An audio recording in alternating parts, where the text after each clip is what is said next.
আমার ভাইরা বন্ধুরা, আমার নবী রাহমাতুল আলামিন খাতামুন নবিয়্যিন মুহাম্মাদুর রাসূলুল্লাহ সাল্লাল্লাহু আলাইহি ওয়াসাল্লাম বলেন, উম্মত শিরিক গুনাহ করবা না, কুফরি করবা না, মানুষকে ঠগাইবা না, মানুষের ক্ষতি করবা না। নবীজি আল্লাহ নবী রাহমাতুল আলামিন জিবরাইলের মাধ্যমে আল্লাহ নবীর কাছে সূরা নাসর ইজা জা সূরাটা নাযিল করলেন। ইজা জা নাসরুল্লাহি ওয়াল ফাতহ। আমার আল্লাহ পাক রব্বুল আলামিন বলেন, নবীজি আমি আল্লাহ রব্বুল আলামিনের পক্ষ থেকে যখন সাহায্য করা হবে, আপনি তখন বিজয় লাভ করবেন। ওয়ারাআইতান নাসা ইয়াদখুলুনা ফি দীনিল্লাহি আফওয়াজা। আল্লাহ পাক রব্বুল আলামিন নবীকে বলছেন, নবীজি মানুষের মধ্যে দলে দলে আপনার সামনে আসবে কালিমা পড়ে মুসলমান হওয়ার জন্য। ওই নবী রাহমাতুল আলামিনকে আল্লাহ পাক রব্বুল আলামিন ডাক দিয়ে বলে, নবীজি দলে দলে দেখবেন আপনার কাছে লোকেরা কালিমা পড়ে মুসলমান হবে। আমার আপনার নবী মক্কা নগরে একদিক থেকে দুই যুবক আসছে। মক্কা নগরে একজন কাফের ছিল, তার নাম ছিল আস ইবনে ওয়াইল। এই লোকটা নবীর বড় দুশমনি করত সারাক্ষণ। এই মুসলমান, নবীর দুশমন এখন আছে না নাই? আরো জোরে বলে, আছে না নাই? মুসলমানের দুশমন আছে না নাই? মুসলমানের দুশমন কাদিয়ানি, মুসলমানের দুশমন ফেরাউনের মতো দাজ্জাল, এরকম ভাবে বেঈমান কাফেরেরা নবীজির দুশমন, মুসলমানের দুশমন। আমি আপনাদেরকে একটা কথা জিজ্ঞাসা করব, যদি ঈমান মজবুত থাকে একসাথে বলবেন, আমার নবীর দুশমন যারা, মুসলমানের দুশমন যারা, তারা যদি বাঁকা নজরে তাকায়, একবার গালি দিলে তার প্রতিবাদে যদি এলাকার মান্যগণ্য আলেম ওলামা ডাক দে, নবীর পক্ষে কে কে যাবে? দুইটা হাত আল্লাহর দেখা। আমার ভাইয়েরা, নবীর পক্ষে আছি আমরা, জোরে কোন ঠিক কিনা?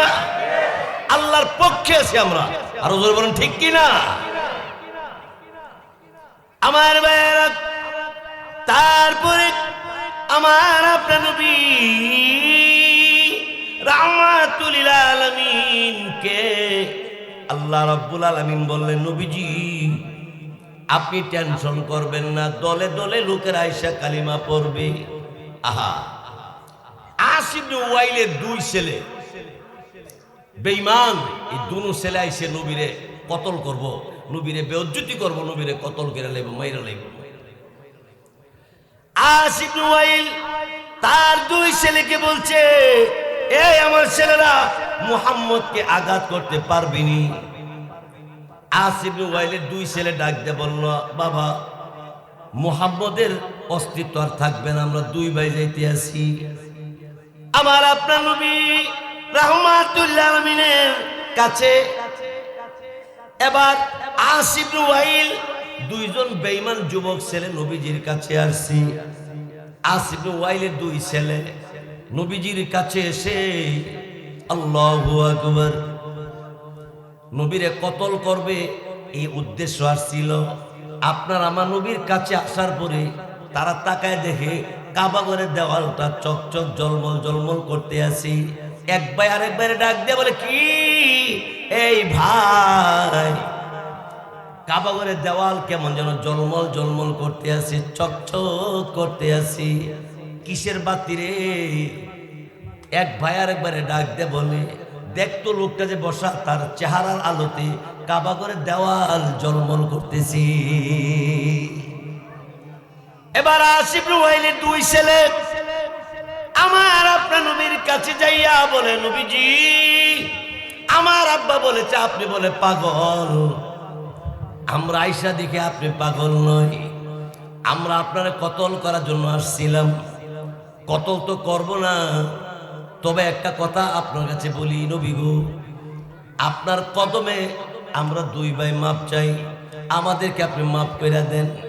আমরা সিদ্ধান্ত নিয়েছি আপনার কাছে কালিমা পড়ে মুসলমান হয়ে যাব। নবীজি আমাদেরকে কালিমা পড়া যেন মুসলমান হয়ে যায়। আল্লাহু আকবার বলেন। আমার ভাইরা বন্ধুরা আমার, এই জন্য আমরা আল্লাহ তাআলা নবী মুহাম্মদ রাসূলুল্লাহ সাল্লাল্লাহু আলাইহি সাল্লামের সুন্নাত মতো জীবনকে পরিচালনা করার তৌফিক দান করুক, বলেন আমিন। আমার ভাইরা, তার পরবর্তীতে আস ইবনে ওয়াইলের দুই ছেলে নবীজির কাছে কালিমা পড়ে মুসলমান হয়ে গেছে। সুবহানাল্লাহ বলে কোন আল্লাহু আকবার। আমার নবী কেমন নবী? এশারে নামাজ পড়ে নবীজি হুজরার ভিতরে গেলেন, রুমে গেলেন। একজন ইহুদি, নবীর চরম দুশমন, নবীর চরম দুশমন ইহুদি। ওই ইহুদি যে এলাকার মধ্যে আসছে সেই এলাকাতে নবী বসবাস করে। লোকদেরকে বলছে আমি অনেক দূর থেকে আসছি, আমার একটা থাকার জায়গা আসেনি কোথাও। তখন বাজারে লোকেরা বলল আমাদের মধ্যে কেউ তোমার জায়গা দিব মনে হয় না, কারো বাড়ির জায়গা নাই, তবে মুহাম্মদ নামে একটা লোক আছে, তার কাছে গেলে তোমার জায়গাও দিব, খাওয়াইব। নবীজির কাছে ও ইহুদি গেছে, গিয়া বলছে আমি একজন মুসাফির, দূর থেকে আসছি, আপনি আমার একটু থাকার জায়গা দিবেন। আমার আপনার নবী বললেন ঠিক আছে, থাকার জায়গা কেন, খাবারও দিব, তুমি খাবারও খাইবা। থাকার জায়গা নবী দিলেন, খাবার আইনা দিলেন, এক গ্লাস দুধ আইনা দিলেন, এক গ্লাস। কিতাবে লেখে 7 গ্লাস দুধ একটা পরে একটা খাইছি, এক গ্লাস খাওয়ার পরে আরেক গ্লাস আইনা দিছি। এরকম ভাবে 7 গ্লাস দুধ পান করলো। ইহুদিকে নবীজি ডাক দিয়ে বললেন বিছানা করে দিলাম, শুইয়া পড়ো। লোকটা শুইয়া শুইয়া ঘুমায় না, খালি ভাবতেছে মুহাম্মদ তো সাধারণ মানুষ না, আমি নবীজির দুশ্মনী করি, আমার জাত ভাইয়ের মধ্যে কেউ আমার জায়গা দিল না, আমার যারে দুশ্মন মনে করি মুহাম্মদকে, আর সেই মুহাম্মদের বাড়িতে আসার পরে আমার এত সুন্দর ভালোবাসা দিয়া আমার এত সুন্দর আদর করলো, আমার এত সুন্দর সমাদর করলো, আবার থাকার জায়গা বিছনা চাদর বিছাইয়া দিয়া আমার শুইবার ব্যবস্থা করে দিল। লোকটা সারা রাত্র চিন্তা করে। আমার আপনার নবী সকালবেলা তার ঘরে গেছি, গিয়া দেখি নবীজির কাপড় জামা যে বিছনা চাদর ছিল সবগুলোর মধ্যে প্রস্রাব পায়খানা করে একেবারে আবর্জনা করে পালাইছি। নবীজি ঘরে গিয়ে দেখে লোকটা নাই। আমার নবী তার পায়খানা প্রস্রাবের চাদরটা লইয়া নবীজি রওনা হইছে নদীর দিকে। ওই ইহুদি আড়াল থেকে তাকায় দেখে মুহাম্মাদুর রাসূলুল্লাহ সাল্লাল্লাহু আলাইহি সাল্লাম, ওই আড়াল থেকে তাকায় দেখে রুমাল ওই বিছনা চাদর লইয়া নবীজি ধুইতে যাইতে আসি। ইহুদি দৌড়াইয়া আপনার আমার নবীর কাছে এসে ডাক দিয়ে বললেন নবীজি কোথায় যান? আমার বাড়িতে যে মেহমান আসছিল মনে হয় আমার বাড়ির খাবার খাইয়া পেটে মনে সমস্যা হয়ে গেছে গা, যার কারণে আমার কাছে লজ্জার শরমে বলে নাই, আমার এই বিছনা চাদর মধ্যে পায়খানা করে দিয়া গেছে গা, আমি যাই দুইবার জন্য দৌত করার জন্য যাইতে আসি। আমার ভাইয়েরা বন্ধুরা আমার আপনার নবী রাহমাতুল আলামিন তাকায় দেখে লোকটা থরথর করে কাঁপতেছে। আমার নবী রহমতের নবী রাহমাতুল লিল আলামিন ডাক দিয়ে বলল